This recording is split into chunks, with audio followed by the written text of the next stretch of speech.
Welcome back to the program. Veteran Kenyan politician Kenneth Matiba has died at the age of 85 after a long illness. Mr. Matiba was a key figure in the struggle for multi-party democracy in the East African nation. Kenneth Matiba's political life in Kenya began soon after independence in 1963. It was later highlighted by calls for a comprehensive review of the country's constitution, which he said gave enormous powers to the presidency. Matiba became a key figure in the fight for democracy, becoming the first minister to resign from the cabinet of former President Daniel Arap Moi, who had banned political parties and created a single-party state to tighten his grip on power following an abortive coup in 1982. President Moi ruled for 24 years before stepping down in 2002. I remember him as a fighter. I remember reading his profiles on those notes, those books that he gave us, and I thought he was a good entrepreneur at the same time, and I thought he could have also made a good president. So I feel very sad that he is no longer here with us, and I also feel sad that his political career was short-lived. I believe that if he was still around and we had such kind of people, that things would have been better in this country. Mr. Matiba suffered a stroke that partially paralyzed him in 1991 while he was in detention without trial for opposing Moi's government and calling for an end to one-party rule. Amongst Kenyans, he will be remembered for helping to force the advent of multi-partyism. Last year, Mr. Matiba sued the government for damages for illegal detention and was awarded over $9 million. People appreciate it more when they're dead than when they're alive. But I think when somebody dies is when you know how much you're going to miss them. Because sometimes they say you don't know what you have until you don't have it. So now that we don't have Matiba, we can remember the things he did for us, and we're going to miss him a lot. Fellow activists have hailed Matiba as a champion of democracy and criticized the government for sidelining him despite his efforts to fight for political freedom in the country, which they say came at the cost of his health and business empire. Let's get more on this story from Kenyan reporter Duncan Kayemba, who joins us live from Nairobi. Thanks for joining us on Network Africa. Now, what is the mood like in Nairobi? How are Kenyans reacting to the death of Kenneth Matiba? Kenyans appear deeply shocked, but to some perhaps they saw it coming because this is a veteran politician who has battled that illness for 28 years since his release from detention on 26th of May 1991. So for the last 28 years he's been sick on and off. For the last 2 years there's been the hardest. He's been in and out of ICU, particularly the last 2 months. Actually the last 2 years, he could spend very little time at home. The rest was in ICU and HDU, from the intensive care unit to the high dependence unit. And there's been a flurry of visits, high profile, to his hospital bed.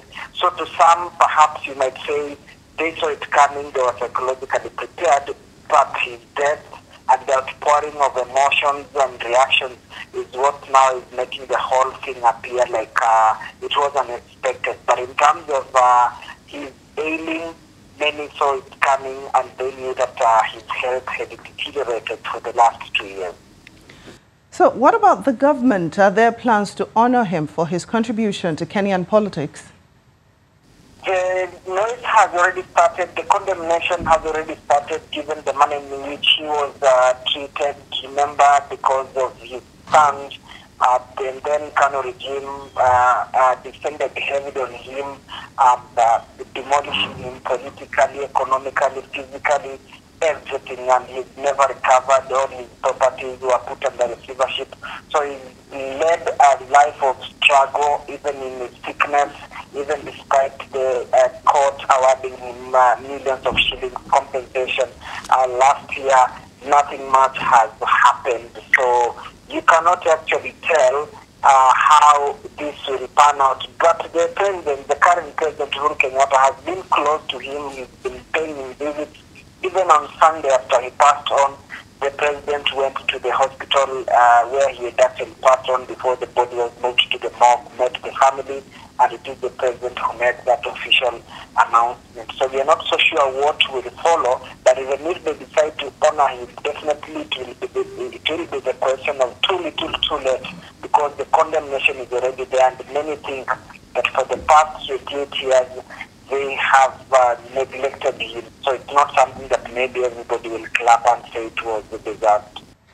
So what effect is his death likely to have on the polity, especially at a time when the government has been accused of stifling the media?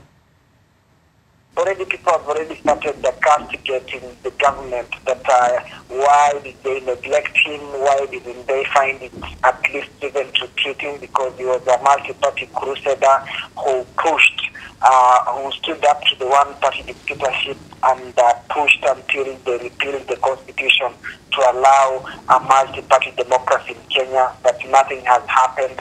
So we are not so sure how this particular one will pan out, and definitely there will be serious condemnation on the government, the political class. The man has been down, ailing, battling the sickness on his own.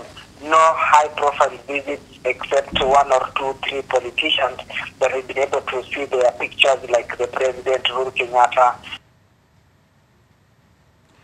Finally, Duncan, what are some of his legacies and what are Kenyans going to miss most about Matiba? His resilience and his fight, the champion for the return of multi-party democracy in Kenya. Remember that he was arrested on 4th July 1990 and detained because they had formed a movement that was pushing the government that had made Kenya a one-party state since 1982. But in 1990, they stood their ground, they paid their ultimate price.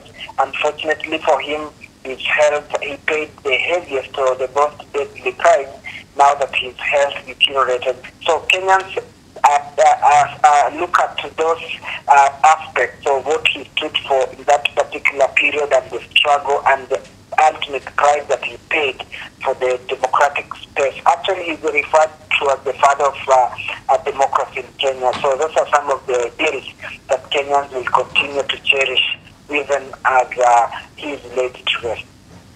Kenyan journalist Duncan Kayimba, thank you so much for joining us on Network Africa. And that's it on the program. Thank you so much for watching. Until we meet up with again.